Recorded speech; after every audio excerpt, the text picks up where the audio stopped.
Hi there everyone, Lars back with another review and writer's analysis for the Acolyte, Episode 5, Night. Because the last episode was day, so it's nice to have this symmetry of night, and most of the stuff happens during the night, so we can cover up all of the cinematography mistakes and setting mistakes and lore mistakes that we've been committing. No, the darkness cannot cover all of the stuff that you guys did pretty poorly in this episode.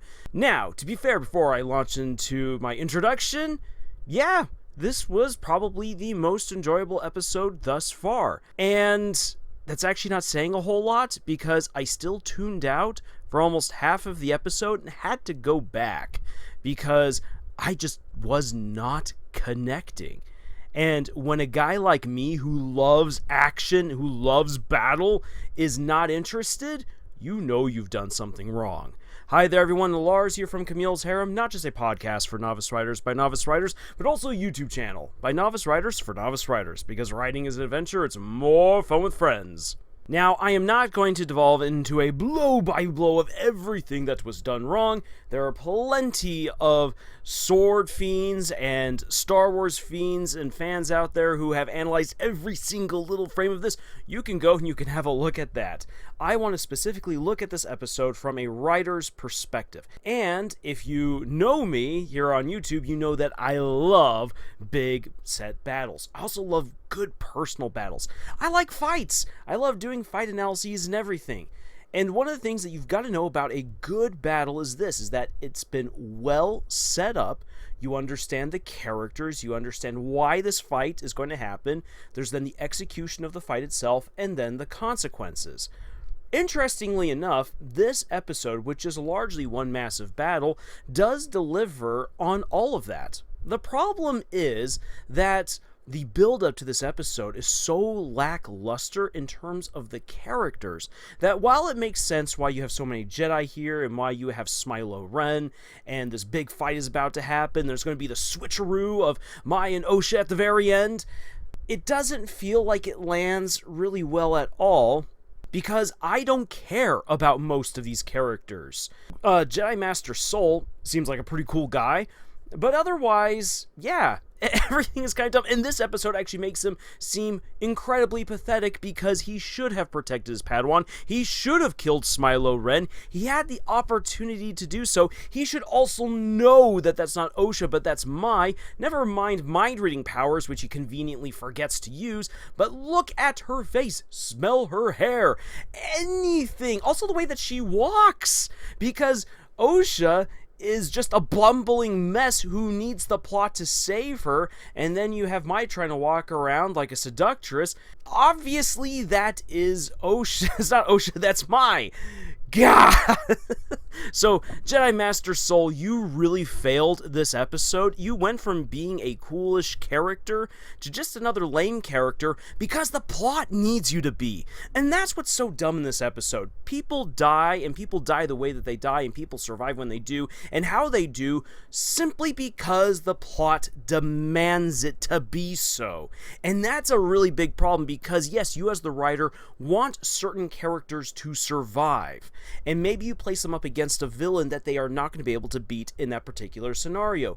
It then is incumbent upon you as the creator to come up with a good explanation for why the villain doesn't kill the hero right then and there, and not just simply because plot happens. Normally you want to very intricately, in a really cool way, set up how the characters interact with their environment, their emotions, the stuff that they have at their disposal to create a believable fight with the outcome that you wanted to have when, in all honesty, in any kind of brawl, anything could happen. So coming back to it, the setup for this particular fight. We understand why all the Jedi are there because they're trying to find the Wookiee Jedi Master. He's already dead. He's already been killed by Skylo Ren. And all of this is some big elaborate trap that Skylo Ren has cobbled together because Mai completely went back on her promise to him, did a 180, which she then completely reverts at the nearest opportune moment, which is just In the very next scene that she happens to be in, she's completely forgotten that she's supposed to now hand herself over to the Jedi, or at least try to help the Jedi. No, she just goes back to being a completely evil person who, again, wishes to do harm to her sister. And so, okay, then you wanted to set up a potential redemption arc. I don't care for this girl anymore. She can go and she can be thrown into the Sarlacc pit and suffer for 100 years being slowly digested. That is what this horrible individual deserves. And Osha needs to have her plot armor taken away from her so that way the story can be handed on over to at least a somewhat interesting character, being Smilo Ren. But one of the big problems with this particular episode and its setup is that we don't really know much about Smilo Ren. Sure, that's meant to be a mystery. It's a mystery box. But if you're going to have him be revealed to the Jedi and completely break canon in every kind of way possible, we need to at least come to understand him in this fight. We honestly don't. Without any characterization of who he is ahead of time other than the facade that he puts up. The facade is a lie, so we need to discard that. Who is this guy? He just wants to use his Force powers without being hunted by the Jedi? He could go on over to Tatooine and the Jedi would never know what he's doing out there. Why then is he doing this? There's obviously something else that's happening, but we don't understand him, and we don't really get to know who he is through the fight either. So the one interesting character left at the end of this episode, we still don't know who he is, while they have him spouting nonsense Shakespearean lines. It's just stupid. The one good thing that I can say about this episode is that it wiped out so many characters that I didn't care about that I don't need to worry anymore about memorizing any of their names. Because they don't matter. They were literally all just cannon fodder. Apparently, one of the scriptwriters even said recently that most of the Jedi were referred to as red shirts, meaning that they intended to kill them so there's no reason to characterize them or anything. And when you watch the fights between them and Smilo Ren, they are a bunch of morons. I brought this up recently in a video about how Harry Potter has all of these different spells that he should be using. Why is he just always relying on Expelliarmus? These Jedi have all the kinds of incredible powers that they can rely on. Why aren't they putting them to good use to fight against Smilo Ren? Another thing is this, the environment. You are fighting in a forest. This can actually lead to a lot of really cool things that you can do. Think back to the Return of the Jedi, how Luke, how the Ewoks, and the Stormtroopers all have to interact with their environment on the moon of Endor. And for crying out loud, use just the trees to your advantage. That whole scene where the trees defy gravity and topple in a way that they're not supposed to after Smilo Ren cuts them, that was stupid. I started laughing because it was a bad domino effect meant to create greater tension, but it was silly because it was so elaborate and it broke physics. If you actually wanted to use the trees as a weapon within the environment, that would be really cool, as Smilo Ren's like cutting down branches and then hurling them with the Force. Or maybe Osha can finally do something useful for a change, get behind a tree, pull back the tree branch, and flump it right into his chest or into his face and knock him over. That would be cool. That would be neat to see. Also, it'd be nice to have some sort of explanation ahead of time without a bunch of nerds coming in to try to cover for lazy writing to explain that a couple of pieces of armor on Smilo Ren have the ability to momentarily short-circuit lightsabers, which again, the Jedi with all of their incredible powers and with the environment around them should have just been able to simply toss their lightsabers over their shoulders like Luke Skywalker does in the movie that we shall not mention, and then just start hurling stuff from the environment at Smilo Ren. Or you know what, flip him, or try to levitate him so he can't do anything, or force knock him out, force pull him on over to you so that way he loses the reach of his lightsaber, and then just start choking him with your bare hands. There's so many things that you could be doing. You could really bring out to the visceral nature of this life or death brawl, but none of that is happening. The fight sequence, while it is elaborate and flashy, doesn't equate to good use of time, of talent, of your characters, of your setting, of their resources. It just has a lot of flashiness as lightsabers go swish, swish, voom, voom, which is cool at first.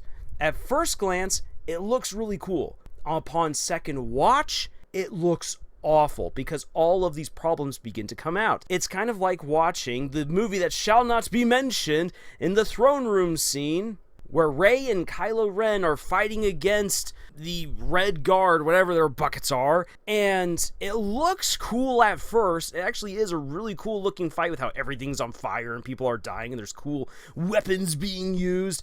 But when you go back and watch it again, it suddenly looks ridiculous, and little mistakes start cropping up, and you're like, wait a second, maybe this is just me being harsh. You watch it again a third time, trying to enjoy it, but then all these glaring mistakes just bombard your eyes. Writing action can be difficult. You gotta make sure, again, that you understand your characters, their environment, their skill set, what resources they have, and put that all to good use in order to make an engaging and intelligent fight.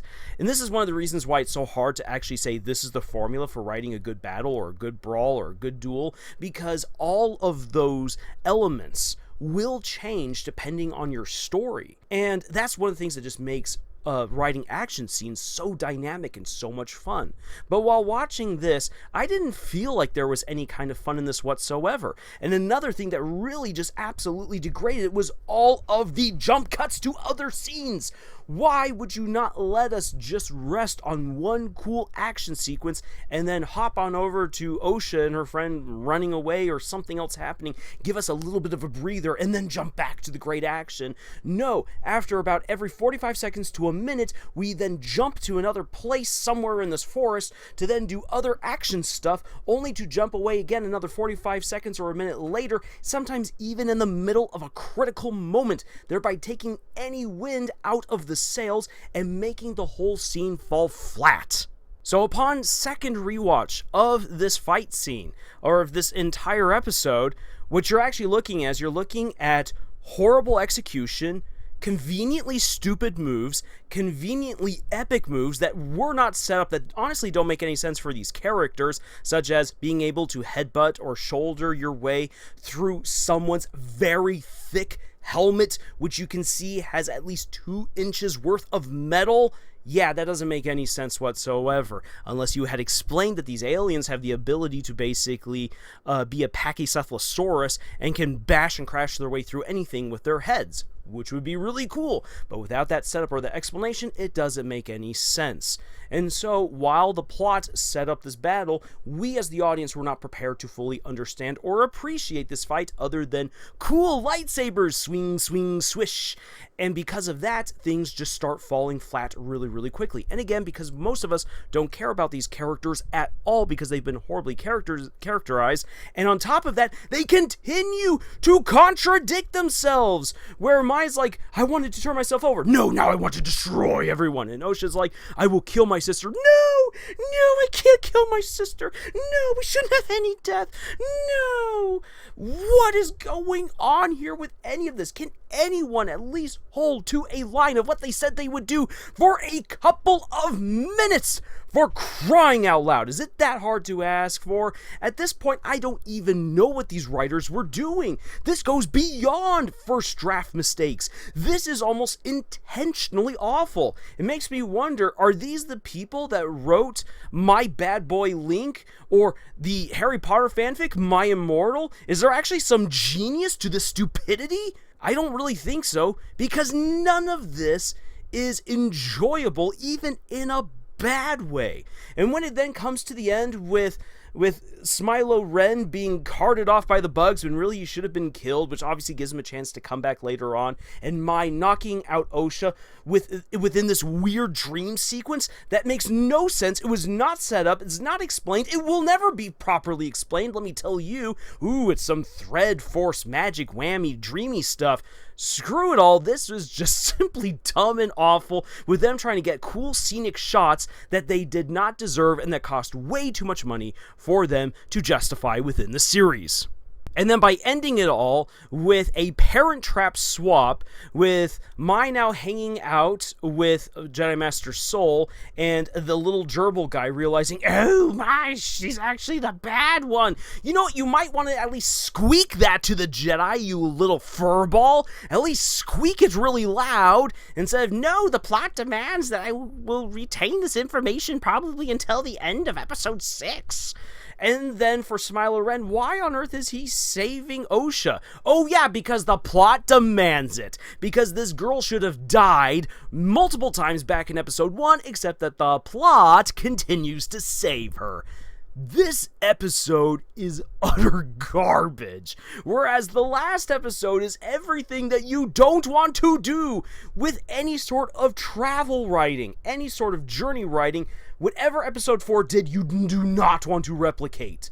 This episode right here is a horrible, cheap facade of what you want to do with a good action chapter, with a good action episode. It actually has everything that you want, but it executes all of it so badly that it is a mockery of anything that could be and should be good. Once again, if you want a good lightsaber duel that was just recently released, I want you to go watch Aten Shay's Films, their most recent episode, where again you have an SS Warlock versus a Pilgrim using lightsabers, and weirdly enough, that episode works, and that's way more fun to watch than any of this nonsense, and it was done on 1,000th of the budget that this episode had. That's awful. There's no excuse for any of this.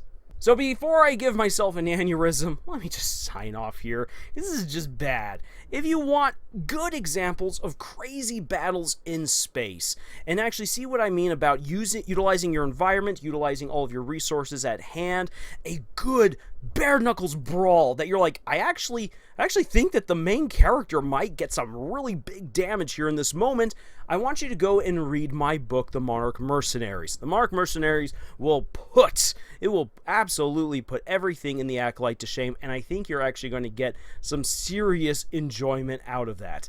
At the very least, the acting is way better, and I can guarantee that it is not a first draft book. But with all that being said, I'd like to know what your thoughts are for the Acolyte episode 5, and if you do have a defense for this episode, I'd like to hear it. Tell me what you think.